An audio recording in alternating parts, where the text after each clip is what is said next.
Good morning. My name is Dr. Gerry Henwood. I'm a retired literacy specialist at Lower Merion High School. Today I have the honor of interviewing at Radnor Studios 21 Major General Walter Lord. Good morning. Good morning, ma'am. Pleasure to meet you. Good to meet you. And the reason that we're interviewing Major General Lord this morning is that he is the new president of Valley Forge Military Academy and College. And I would like to welcome you to Radnor Studios. Thank you. It's good to be here. Thank you. One of the first questions I have for you, Major Lord, is as the new president of Valley Forge Military, which is a very established school here in the Delaware Valley, what are the goals that you personally have in the beginning of your tenure? Well, the two most important goals are basically the same as really any school president, regardless of what type of school it is. The first is to ensure that going forward, Valley Forge is on firm financial ground. And we do that in a couple of ways. Most importantly, and I think what most people think of as traditional fundraising development, finding people who want to invest in our product, in our school. And then the second goal contributes to that one, and that is raising our enrollment.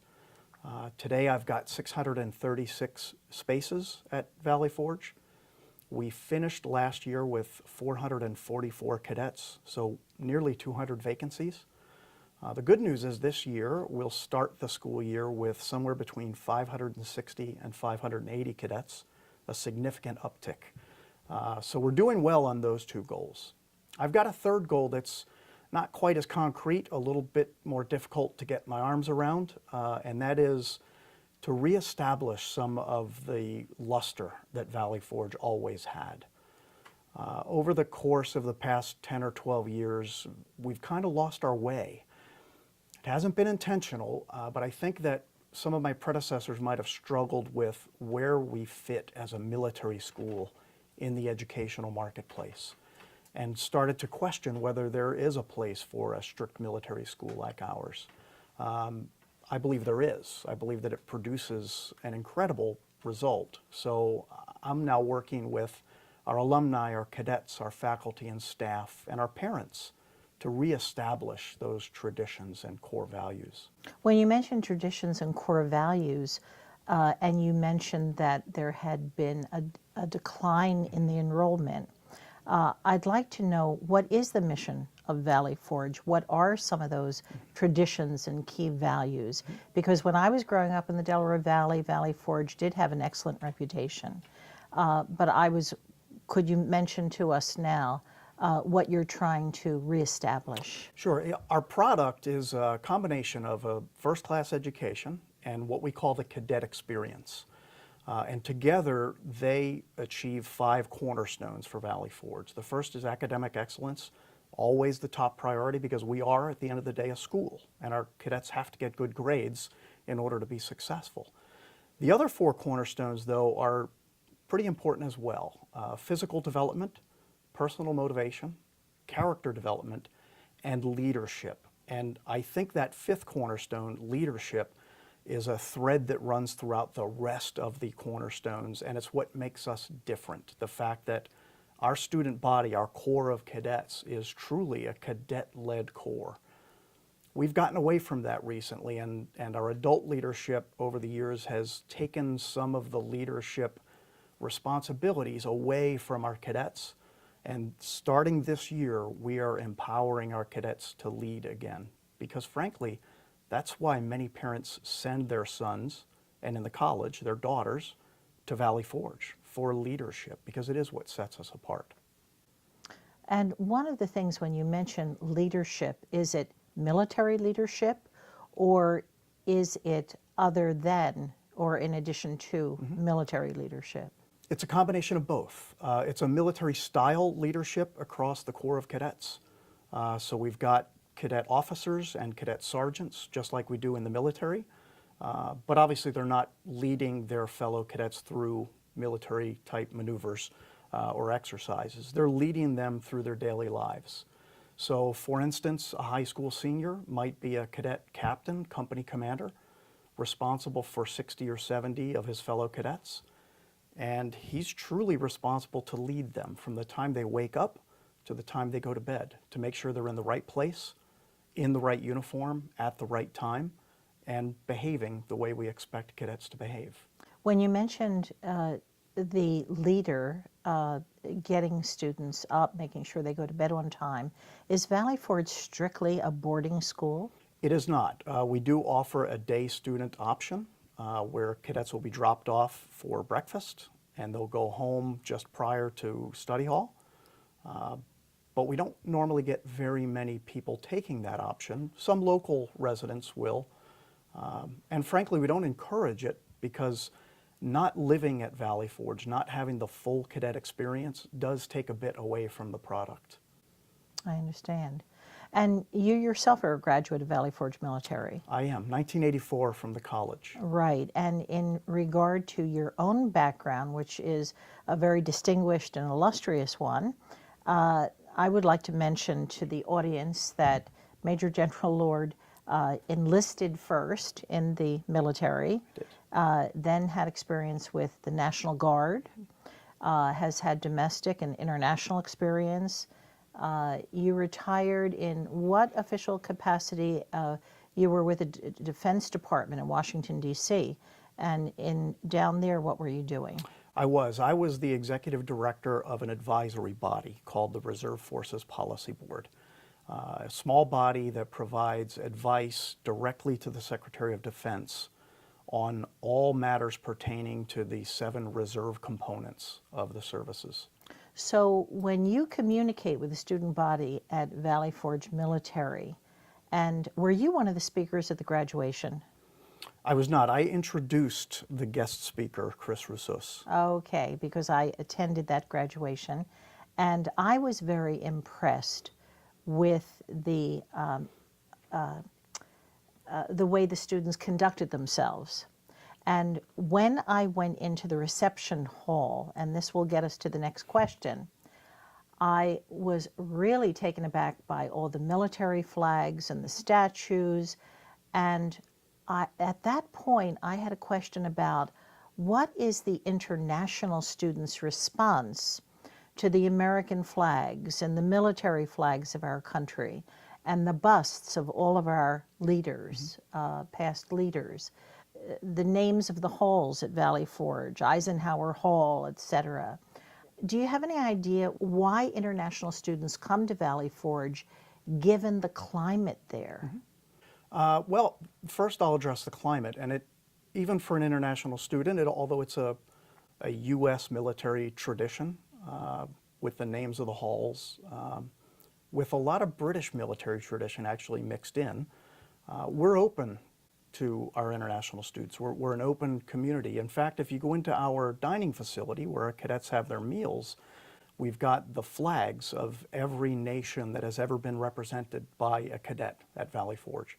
So we make sure they see their own flag as well. And having worked at several points throughout my career in an international environment, I know how important that is. As far as the reason that an international cadet would come to Valley Forge, I think it's really the same as an American cadet. They're here to get a little bit more than just an academic education. They know they'll get leadership experience.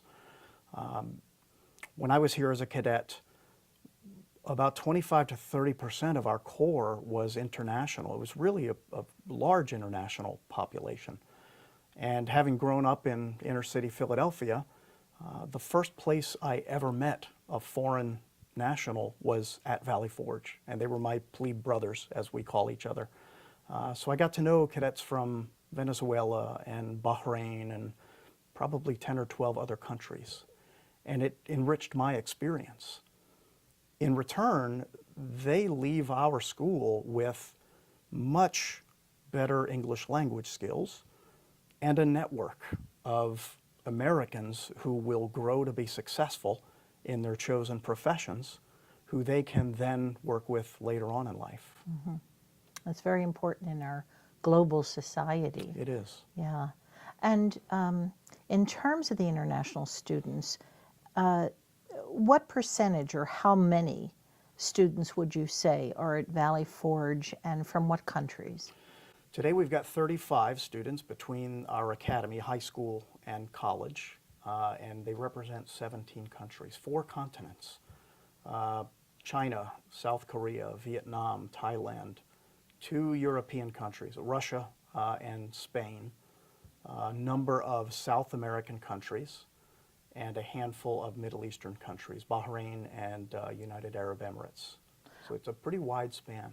Must they have a certain degree of English language proficiency in order to be admitted to Valley Forge? They don't. It helps a great deal, but we do have English as a second language specialists who help them with the language when they arrive.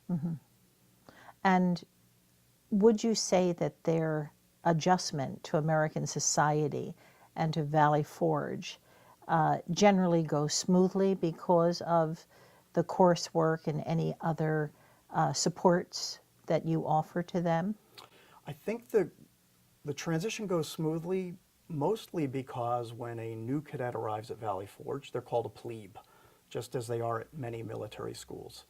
They are very highly restricted. They can't leave campus. Every minute of every day is accounted for. They've got academic requirements beyond their coursework that they have to accomplish, like reciting the cadet resolution, which is basically an oath that says this is how a cadet behaves, learning our alma mater, memorizing it and singing it, learning the names of every building on campus and what their functions are. So a cadet, regardless of where they're from, gets broken down to this basic level of plebe, and they learn to get through it together. So they band together in the face of this adversity, if you will, and the transition is really, it's the same for an American cadet as it is for an international. This is all quite interesting. Now, in terms of tuition, you have students who can pay the full freight. Do you offer scholarships or forms of financial assistance to those students who are eligible, who want to come to Valley Forge, but who can't afford it? We do, especially for domestic students. We have generous scholarship and aid programs. In fact, next year we anticipate we'll award $11 million in financial aid for students who really want to come to Valley Forge but might not be able to afford it. And where does this money come from? It comes from donors mostly, people who want to invest in Valley Forge and contribute to us annually. That's at the academy level, and then at the college level, because there are so many college financial aid programs that we help our students tap, things like grants and loans, basically the same places that other schools get their financial aid. Now, the college is a 2-year college, is that correct? It is. And how many of the graduates go on to the college level as opposed to a 4-year college? Believe it or not, not many. We'll get a handful each year who will matriculate from our high school to our college, but most go out into other 4-year colleges, service academies. Around 5% will enter military service or go directly into the workforce. I'm actually surprised at how few of our high school cadets move on to our own college, but obviously we support whatever their goal is following the academy, and we help them get there.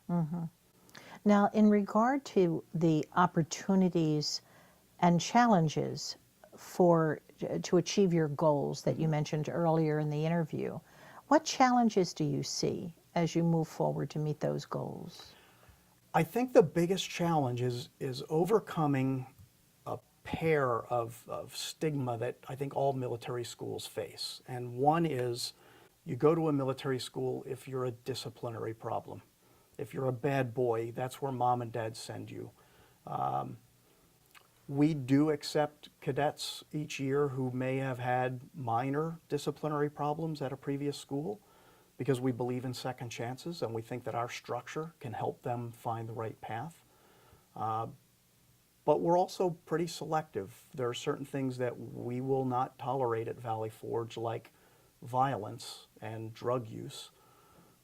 And the other stigma that we face is that you go to Valley Forge or some other military school if you're preparing to join the military. And frankly, small fraction of our cadets go on to serve. In our college, and the number is much higher because we have ROTC, so about 40% of our college cadets go on to serve. But in our academy, our high school, it's less than 1%. They don't come to us to prepare for military service. They come to Valley Forge to prepare for leadership in life.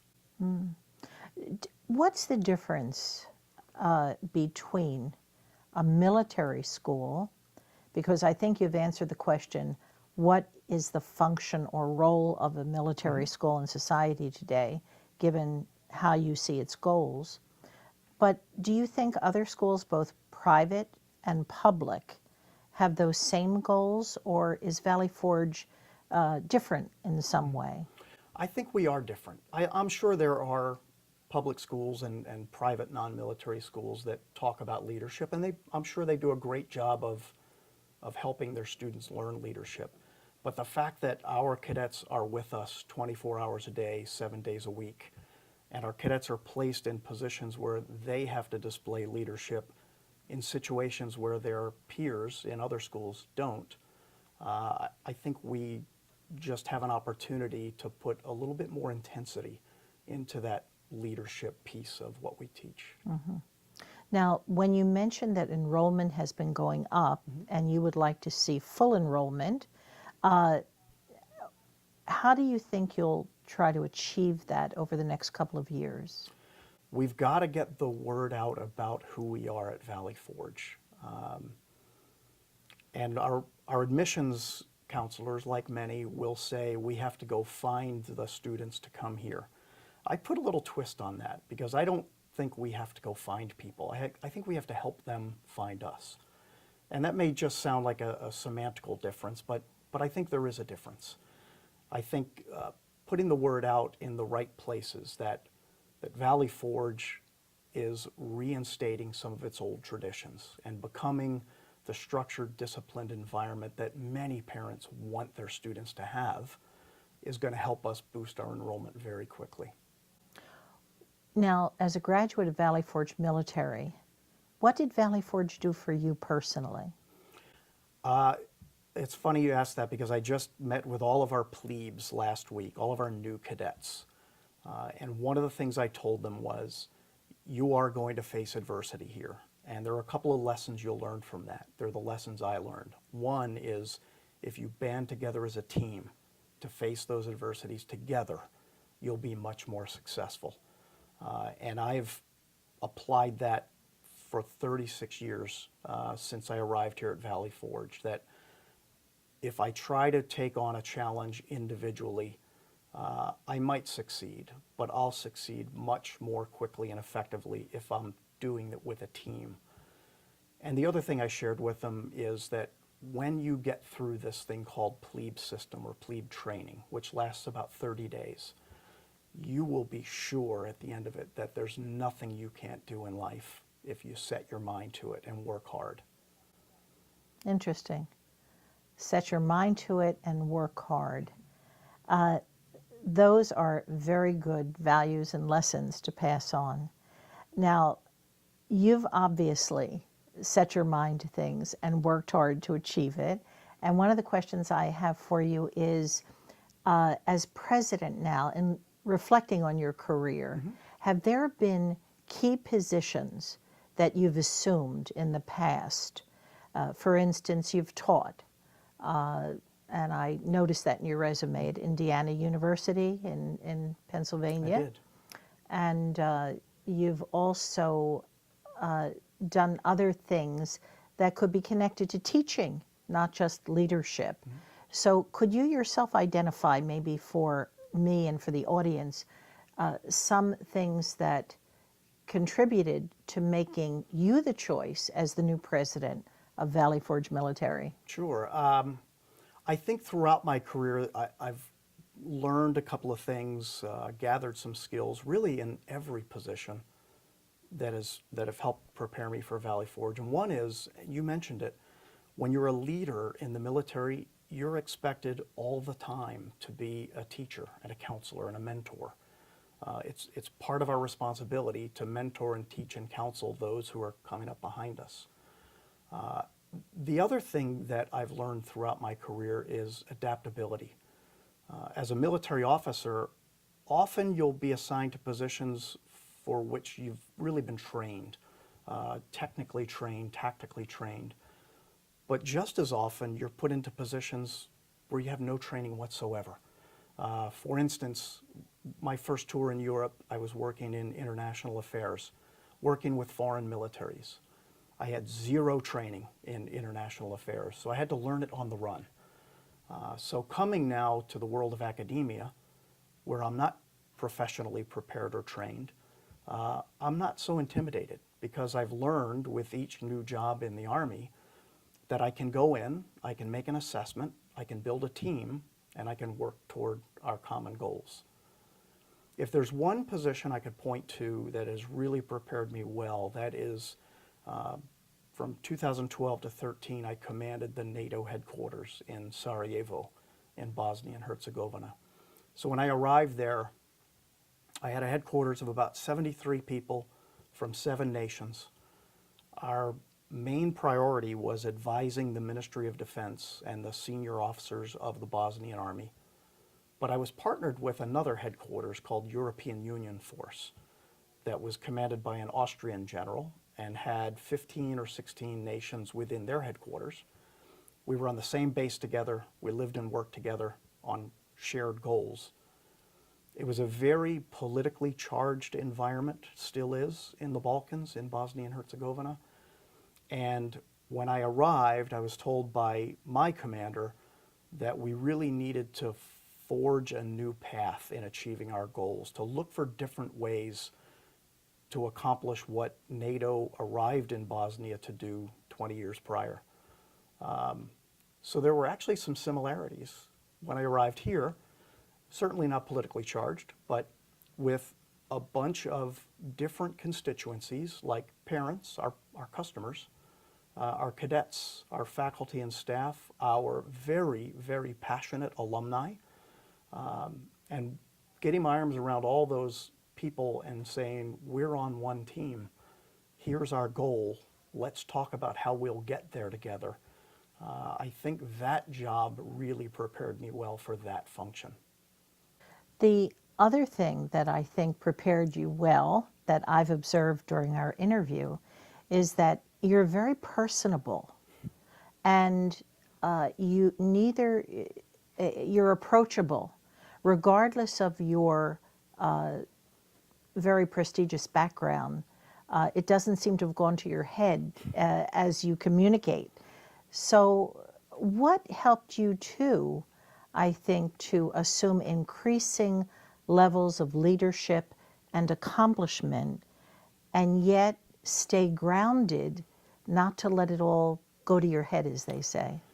2 things. One, a series of absolutely incredible mentors. From the time I was a very young officer, I've been blessed with people who were senior to me in the military, who've taken me under their wing and for some reason seen something in me that they wanted to help develop and mentored me along the way. And most of them have been very humble people, and they've ensured that they tried to instill that same level of humility in me. And second, my wife, Grace, she keeps me humble. It's regardless of rank or position, I always knew that when I got home at the end of the day, I was no longer in charge. We joke about that, but there's some truth to it as well. I talk a lot about teamwork and partnership, and I have that kind of relationship with my wife. We are a team. She has jumped into her role at Valley Forge as campus mom with both feet. She is as passionate about Valley Forge as I am. We were married in the chapel at Valley Forge 6 years after I graduated. So she sees this as home as well. So she's not only a great partner, she's also a great check on my level of humility, and she keeps me humble. Oh, that's great to hear. I'm sure she'll be happy to hear that when she sees this interview. And also, as you were coming up and reflecting about your childhood, adolescence. What about that period in your life? I use an architectural analogy when I talk about how I've gotten from kid in South Philly to Major General, recently retired, president of an amazing institution. And I tell people that every bit of success I've enjoyed in life, especially my professional life, was built on a foundation that I established at Valley Forge. There's no question. But every builder or architect worth their due will tell you that the strongest foundations are built into bedrock. And I tell people that my neighborhood, South Philadelphia, was my bedrock.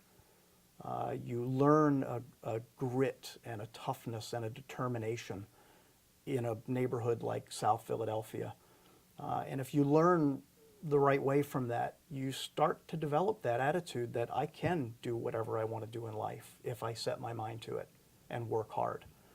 So I came here to Valley Forge in 1982, I think, as a fairly decent molded piece of clay that Valley Forge could mold into the leader I would ultimately become.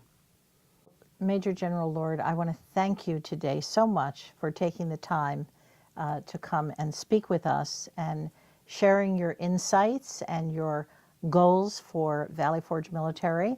I would love to, I'm sure that in the next couple of years we're going to see, due to your influence and your perspectives, a lot of positive movement at Valley Forge to maintain their wonderful tradition. I think we will. I'm blessed to have an absolutely amazing team, and they're going to get us back to where we need to be. That's great. And to you, the audience, we want to thank you for taking the time to watch our televised interview today, and we'll see you next time. Thank you.